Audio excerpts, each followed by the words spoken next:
Welcome everybody to the March 31st edition of EY Live. I am the EY and EY Live. My name is Eric Young. I'm the President and Creative Director of EY Studios. I'm joined by the lovely and talented Tara Davis, the Executive Producer of this webinar. You have to have a fancy title for fancy lady. How are you doing today, Tara? Good. How are you doing? We have a big show today. Tara, tell us what's going on. What can everybody expect for this webinar? Well, we're going to start out talking to one of our clients, DLT Trading, about their experience with switching to a responsive design site as well as migrating platforms. And then we're going to switch into Nick's going to talk a little bit about responsive design, and we'll have a brief question and answer period between the panelists and taking platform migration. Yes, and taking some of your questions as well. And then we'll switch over to site reviews. We had a lot of sign-ups for site reviews, so we've selected a few that we have a lot to say about. And then for those of you who are on the Yahoo platform, we have a special Yahoo discussion at the very end. So those of you who aren't on Yahoo, you're welcome to stick around if that's interesting to you. Otherwise, there won't be anything else after that. So. Right, right. And for site reviews, Tara, we're joined by also the lovely and talented JT Hammond, the Art Director of EY Studios. How are you today, JT? I'm doing great. Good morning, everyone. And JT, you were just out at the Internet Retailer Web Design Conference in LA. You did a ton of site reviews out there. You site reviewed out? You still got a little bit of energy left in the tank? Or? No, I've got a lot of energy left. Okay. I'm looking forward to it. All right, great. We had a ton of reviews. We did. That's right, over, what, 25 or so? So we'll get to as many as we can today. We've got a packed show, so let's get right into it with the introductions. Go to the next slide. Of course, that's me, lovely and talented, off to the left there. Don, is it okay to say lovely and talented about you? Does that even apply? Don, are you there? I am here. You can say whatever you want, Eric. I may just ignore it, but that's okay. You can say it anyways. Lovely beard, very talented guy there. Don, tell us about Your Store Wizards. What do you guys do over there for the uninitiated? Well, Your Store Wizards, we've been around for 15 years. We are basically e-commerce programmers. Basically, imagine a bunch of geeks, all focused on how we can work on programming to improve either the back end or the front end or the user experience on e-commerce stores to improve your productivity and, most importantly, make more money. That's what matters. All right, and we're also joined by Nick Rashfall from Exclusive Concepts. Nick, are you there? I'm here. All right, Nick, we're so excited about having you on the webinar. First time for you to join us on EY Live. You've got a lot to share with the attendees today. By the way, we've set an attendance record here for EY Live. We've planned it full. I think they've come out of the woodwork just for you, Nick. So, Nick, tell everybody about Exclusive Concepts. What do you guys do up there in Boston? Thanks, Eric. Yeah, we've been around since '97. We're a full-service agency with over 100 employees, about 225 clients, all online retail. We specialize in high-performance marketing with an emphasis on profit. We do PPC, SEO, marketplaces, conversion optimization, email marketing, and strategy. Fantastic. And we have a special merchant guest today, a client of EY Studios, DLT Trading. We have Jason and Paul from DLT. Guys, are you there? Yes. Yes, we are. All right. Jason, tell us about DLT. What do you sell up there? We sell knives. We sell high-end knives and cutlery. Specialize in a lot of brands that are kind of harder to come by. So based on price point, we had some unique needs for our site, which we'll talk about once we jump into that. Been doing this, I guess I've done it about 8 years now, and came from a corporate background, and glad I'm selling knives and not in the corporate world anymore. Absolutely. Well, I had to include your lovely son, Braden, in this webinar. Yeah. Look at the cheeks on this guy. How's Braden doing? He's doing real well. You're probably better off putting a picture of him up than a picture of me anyway. Absolutely. Right. Maybe we'll hear from Braden here. But so, Jason, you've been through a responsive design as well as a platform migration. Which was harder, the time leading up to your birth of your son or the birth of the website? What do you think? Oh, birth of the website by far. That was way more difficult. It's all on your wife. That's right. That's right. Let's get right into it, Jason. Got a few questions for you. Let's talk about responsive. And actually, before we get to all that, I want Don to chime in here about what's happening on April 21st. A lot of chatter about the Google mobile update on April 21st. Don, explain to those who have been living under a rock exactly what's about to happen. Well, for those that have been living under a rock, many have deemed April 21st as Mobilegeddon. Basically, Google announced in advance, which is odd for them, but that they are going to start expanding the use of mobile friendliness ranking sites, particularly on mobile results.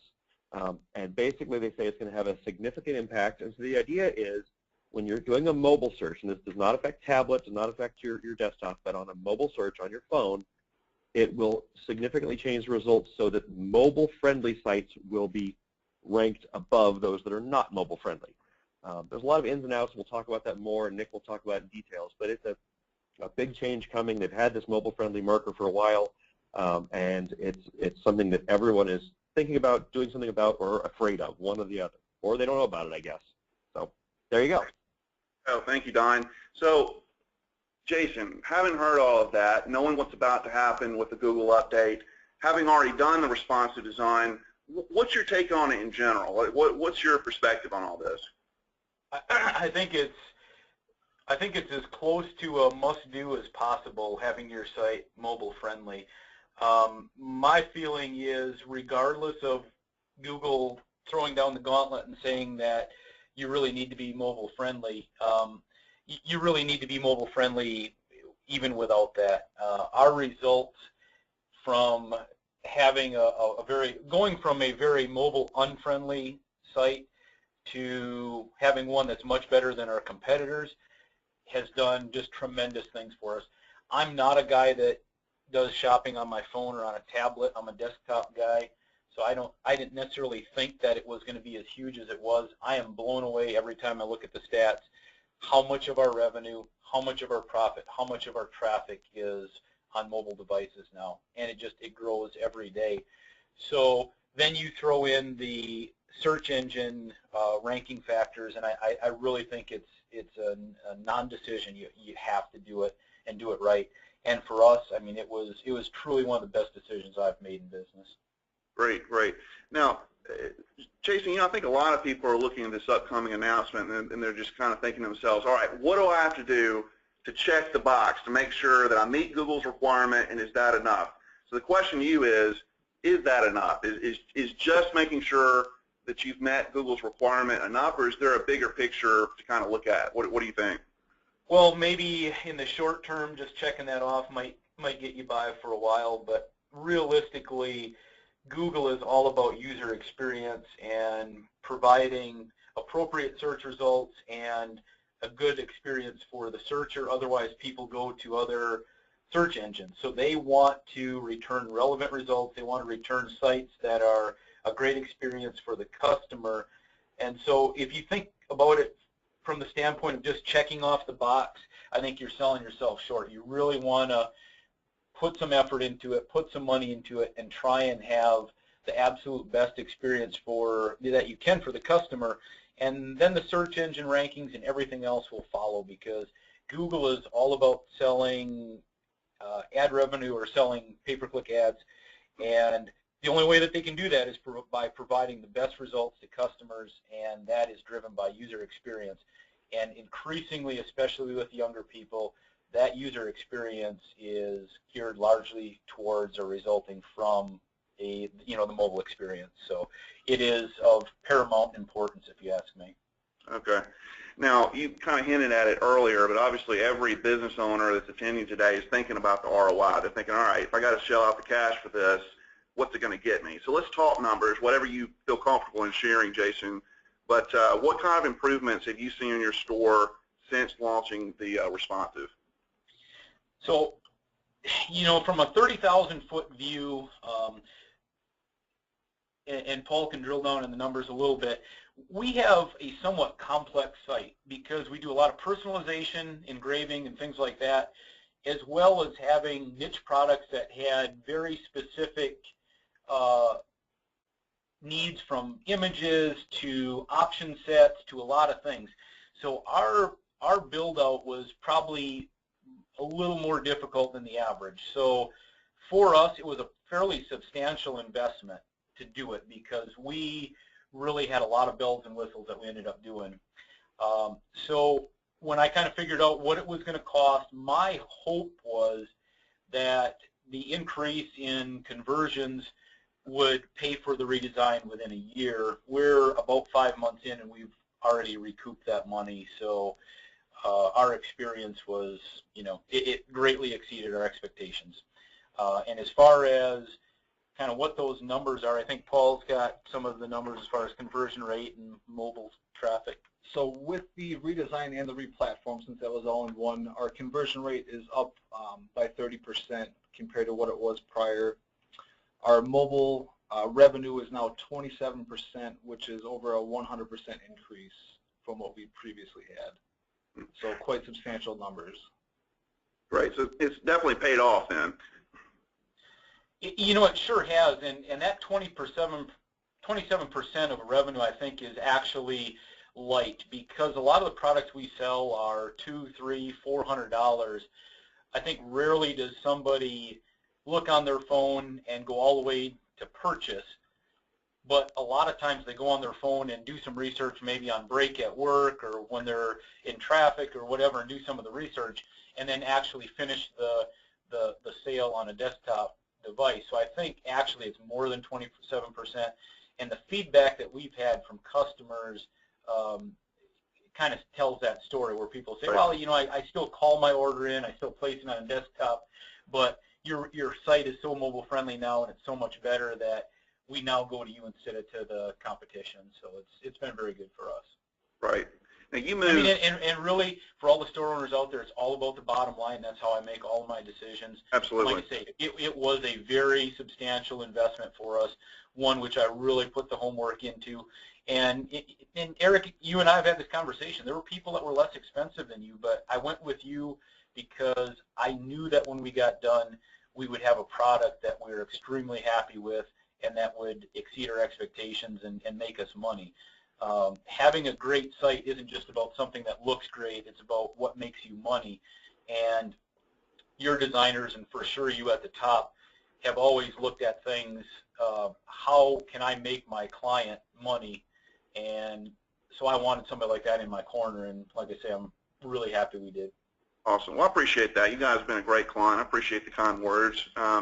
Now, we're talking about responsive design, but obviously you went through a platform migration as well. I mean, you moved from Yahoo to BigCommerce, and, like we were talking about earlier, joking earlier, that's a lot. I mean, were those two things just monumental, or was it just kind of a no-brainer that you do them at the same time, or what's your perspective adding in the platform migration? I don't think that was, I think the redesign and having the responsive design was a no-brainer. The replatforming definitely took more thought for us, and I think it would for the merchants that are listening in. That's something that only they can decide by doing a balance sheet of pros and cons, current platform versus whatever they're looking at. For us, it made sense to do it. We're glad we did. It allowed us to open up a lot of extra avenues, and it was a good fit for us. That may or may not be for other people. Not quite as clear-cut as what the responsive design was. But for us anyway, that was also a good move. We felt that doing them both in concert would definitely be a big task, but we certainly didn't want to come back at this and have to do a lot of the work twice, so we decided to do it all at once. Yeah, and I think that's well said in terms of, it worked best for your business, maybe not for every business. I think you have to really evaluate what your needs are specifically, and if the platform can meet or beat that. So that's something to definitely look at. But Jason, your perspective, just as a business owner, what is the impetus for doing this? I mean, when exactly did you make the decision, all right, I got to move to another platform? Was there a point that you reached with that? Was it kind of something that brewed over time, or what was it from your perspective? It was certainly a conglomeration of many small events, many small needs that we couldn't meet with our previous platform. There were a lot of different directions I wanted to go, a lot of things that I wanted to do on the site, and so many of them either couldn't be done, or there had to be a ton of add-ons or coding work to be done to get it done the way we wanted. And when we looked at replatforming, a lot of those things were either native to that platform or could very easily be added on with little plugins at a very low or minimal cost. So it wasn't one singular event. It was really just a lot of events over the past few years that the handwriting had been there for a while. Realistically, I wish we would have made the jump of 2 or 3 years ago, but that is what it is. We're really happy we did. But like I say, there really wasn't one singular event that caused it. It was just a lot of needs that were being unmet in the past. Right. Well, when you get to the point where it's, okay, now's the time, I have to make a move. Obviously, there's a ton of platforms with some really high-powered marketing that's saying our platform is the best, and I know you looked at several platforms. How are you as a business owner able to really look past the marketing hype and say, all right, this is what I got to do? I mean, what steps did you take there? Well, it's not an easy decision because there were other platforms that probably offered more, but for us, we're a fairly small business. I have 5 employees. We didn't have the backbone necessarily to be able to deploy a lot of the tools that came with that, some of the other platforms that were a lot more expensive. So for us, BigCommerce was a good fit. It gave us the majority of the things that we needed, but it's fairly simple for us to do 99% of the work in-house with the staff that we have. Some of the others clearly could do more, but if you don't have time or the resources to deploy those technological assets, they don't really do you any good. So I think merchants really need to look at what their must-haves and kind of their wants are, and then look at the various platforms, what they get out of the box, and do they have the technical acumen to do some of the things that the more higher power platforms like maybe a Magento can do. If they do, great, then look at it. But I think each merchant is going to be a little bit different for each person, so they have to find something that fits them. And we all have limited resources, so if sky's the limit, then that's one thing. But for us, BigCommerce just ended up being the Goldilocks solution. It was just right for us. So. Right. And Tara, I believe we have a question from the audience, right? Can you read that out? Yeah. Katie was wondering if you guys were mobile friendly before you went responsive. Did you have an MDOT site, or were you just fully fixed with? We had basically 0 for mobile previously, gotcha. So yeah, the bar was very low. Thank you for the question. Just final wrap up, Jason, before we move on to Nick here. What kind of advice do you have for merchants, like you said, kind of 30,000-foot view? What kind of work do they need to be expecting to put into this versus outsourcing? Like, what, if you could speak directly to the merchants, which you are, what advice would you give them? I would say that the replatforming or redesign, whichever, if you're really going to do it right, it's very analogous to building a house. If I tell you, Eric, hey, you're my contractor, go build me a house, and then in 6 months I get the house, you say, here's the keys, I'm probably not going to be happy with it because you're going to build it just the way that you think it needs to be done, which may or may not be the way that I think it needs to be done.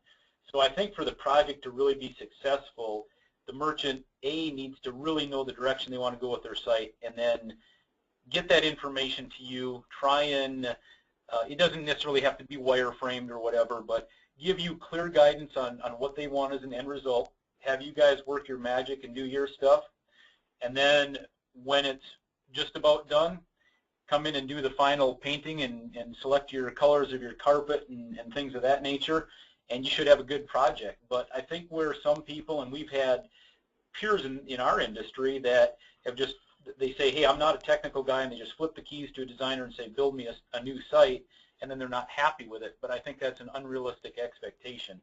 So they have to have a clear vision on what they want, and then try and help out along the way wherever you guys need help, and be responsive to your needs. Don't ignore those needs. When you guys ask for something, get it.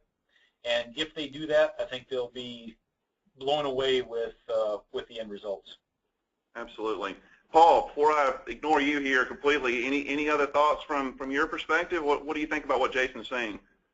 I think he's spot on with everything, and like Jason had just reiterated, giving a clear-cut expectation, because I know we had wireframed pretty much everything and worked with your designers, which are great people to work with, and like Jason said, the end result was pretty much what we had in our heads, and you guys brought it to life. So anybody out there, that's unsure, look around at other sites and see what works, and pick apart other sites and just get some type of vision rather than, like Jason said, just throw money at the wall and not be happy with what you get.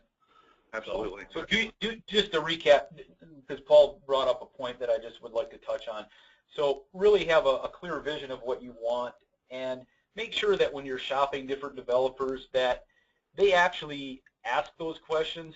Because one of the things that just amazed me was when I had you quoting this project, you and I talked numerous times. In fact, I remember you calling me on a Saturday or a Sunday afternoon asking some questions so that you could get a proposal to me that was just absolutely accurate. And then we had another place that was referred to us, so we thought, well, we'll check them out. And I said, hey, here, we're looking to do a adaptive responsive design going from Yahoo to BigCommerce. Told them a little bit about traffic, and they came back with a bid. And I thought, well, how on earth can they give us a bid based on that information? Basically, no questions on what we wanted. So I think merchants really need to be careful and make sure that they're comparing apples to apples, because I can guarantee you if we went with the other vendor, we would not be having this conversation about how happy we are. So whoever you choose to do your replatforming or your redesign, your responsive design, make sure that you're really getting a proposal that compares apples to apples and ask some of the tough questions. Absolutely. Well, thank you again for your business, for your friendship. You guys have been great clients. We're glad the site's working well for you.